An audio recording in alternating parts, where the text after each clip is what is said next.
அனைவருக்கும் வணக்கம். ஓம் நமச்சிவாயா. இன்னைக்கு நம்ம பார்க்க போற ஜாதகம் வந்து விவசாயத்துல வந்து சாதிச்ச ஜாதகம். வந்துகிட்டு இருக்குதுங்க. லக்னம் மிதுன லக்னம், 2ஆம் இடத்துல ராகு, 4ஆம் இடத்துல குரு சனி, 5ஆம் இடத்துல சுக்கிரன் புதன் சூரியன், 7ஆம் இடத்துல செவ்வாய், 8ஆம் இடத்துல கேது, 9ஆம் இடத்துல சந்திரன். இதுதான் வந்து ஜாதக அமைப்பு. இந்த ஜாதகத்தை பார்த்தீங்கன்னா 1980 டிசம்பர் மாதம் இந்த மாதிரி 1980-81 பிறந்தவங்களுக்கு குருவும் சனி நெருக்கமான டிகிரியில் வந்து உட்காந்துருப்பாங்க. பார்த்தீங்கன்னா குரு வந்து 14 டிகிரி, சனி வந்து 15 டிகிரி. இந்த அமைப்பில் பிறந்த எல்லாத்துக்கும் பார்த்தீங்கன்னா சனியோட துறைகள் வந்து கை கொடுக்கும். விவசாயம், தென்னந்தோப்பு, கால்நடை வளர்ப்பு, அதுக்கப்புறம் சனியோ இரும்பு தொழில்கள், கிரஷரு, மண், பூமிக்கு அடியில் வந்து அகழ்வாராய்ச்சி பண்ணுறது, சனியோடைய பெட்ரோலிய துறை, இந்த மாதிரி சனி சம்பந்தப்பட்ட எல்லாமே வந்து அதுலேயே வந்து வேற ஃபீல்டில் வந்து அவங்க சம்பாதிச்சுட்டு இருப்பாங்க. அவங்களோட லக்னாதிபதியோட வலுவை பொறுத்து, அவங்க நடப்பு தசாபுத்திகளை பொறுத்து வந்து நல்ல நிலைமையில வந்து இருக்கக்கூடிய இந்த சனியோட துறைகளில் இருக்கக்கூடியவங்க தான் அந்த 1980 பிற்பகுதியில் பிறந்தவங்க, 1981 பிறந்தவங்களும் வந்து இந்த மாதிரி அமைப்புகளும் வந்து இருக்கும். இந்த ஜாதகப்படி பார்த்தீங்கன்னா இவர் வந்து நான் வந்து MBA படிச்சிருக்காரு. காரணம் என்னன்னா புதன் வந்து பெருசாக கெட்டு போகல. சூரியன் MBA படிக்கிறது வந்து புதனும் சூரியனும் நல்லா இருக்கணும். இவருக்கு பார்த்தீங்கன்னா சூரியன் நீச்சமானா கூட அவர் வந்து வீடு கொடுத்தவன் வந்து ஆட்சியாக இருக்கிறதுனால முறையான நீச்ச பங்கம் கிடைச்சிருது. சூரியன் வந்து பெருசாக பாதிக்கப்படலாம். அதனால MBA படிச்சிருக்காரு. ஆனால் படித்த துறையில் வேலை பார்க்கல. என்ன காரணம்?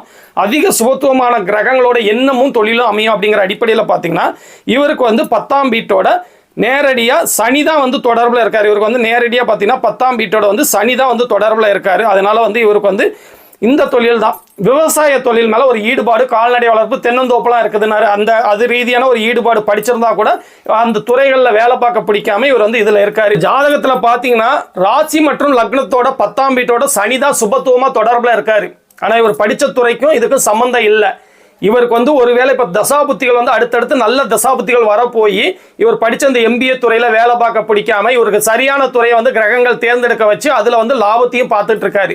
இப்போ சாதகமற்ற தசாபுத்திகள் நடந்ததுன்னா இவர் படித்த இதே MBA தொழிலில் மனசுக்கு பிடிக்காம ஏதாவது ஒரு இடத்துல வேலை பார்த்துக்கிட்டு அதுலேருந்து ரிலீவ் ஆகிக்கிட்டு இப்படி வந்து பெரிய அளவு ஜொலிக்க முடியாமல் தடுமாறிட்டு இருக்கிற ஜாதகமாக வந்து இவர் ஆயிருப்பாரு. தசாபுத்தி சாதகமாக நடக்கிறதுனால வந்து இவருக்கு வந்து நல்ல பலன்களை வந்து அது வழங்கியிருக்குங்க. இப்போ இவர் கேட்ட இன்னொரு கேள்வி என்னன்னு பார்த்தீங்கன்னா அரசியல் வந்து நான் போலாமாங்க அப்படின்னு கேட்டாரு. அரசியல்லாம் போலாங்க. அரசியலுக்கு போறதா இருந்தால் சிம்மாதிபதி அதிகப்படியா வலுத்திருக்கணும். உங்களுக்கு வந்து அதிகப்படியா அப்படிலாம் ஒன்றும் வலுவில் இல்லை. இது என்ன நடக்கும்னா இப்போ ஒரு அரசியல்ல நீங்க போய் அதுல கொஞ்சம் சம்பாதிக்கணும், அரசாங்க காசை நம்ம அனுபவிக்கணும்னா அதுக்கு சிம்மாதிபதி சுபத்துவமா இருக்கணுங்க.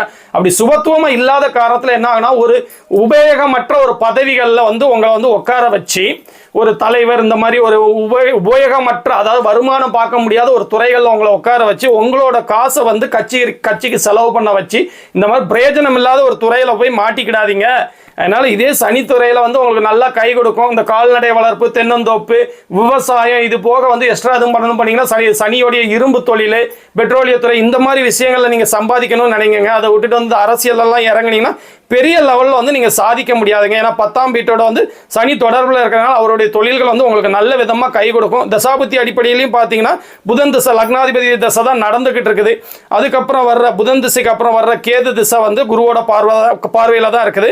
கேது திசை முடிஞ்சதுக்கு அப்புறம் வர்ற சுக்கிர திசையும் பார்த்தீங்கன்னா 5ஆம் இடத்துல நல்ல இடத்துல ஆட்சியா அவரும் நல்ல நிலைமையில தான் இருக்காரு. பெருசாக யாரும் எந்த கிரகமுமே ராகுவாலேயோ சனியாலேயோ செவ்வாயோலையோ அமாவாசை சந்திரனாலேயோ பாதிக்கப்படாமல் இருக்கிறதுனால அடுத்தடுத்து நல்ல தசாபுத்திகள் வர்றதுனால இதே துறையில் வந்து நீங்கள் நல்லா இருக்க முடியுங்க. அதனால கொஞ்சம் கவனமாக இருந்துக்கோங்க. ஏற்கனவே வந்து பார்த்தீங்கன்னா உங்களுக்கு வந்து ஜென்ம சனி வேற 2 வருஷம் நடந்திருக்கு. தேவையில்லாத விஷயங்கள் இப்படி தான் இன்ட்ரெஸ்ட்டாக கொடுப்போம். அதில் போய் பணத்தை இழந்துடாதீங்க. நல்லபடியாக அந்த விவசாயத்தில் வந்து பெரிய லெவலில் வரக்கூடிய ஒரு நல்ல ஜாதகம். இதே மாதிரி இன்னொரு நாள் ஒரு நல்ல ஜாதகத்தோட மீட் பண்ணுறாங்க. ஓம் நமச்சிவாயா.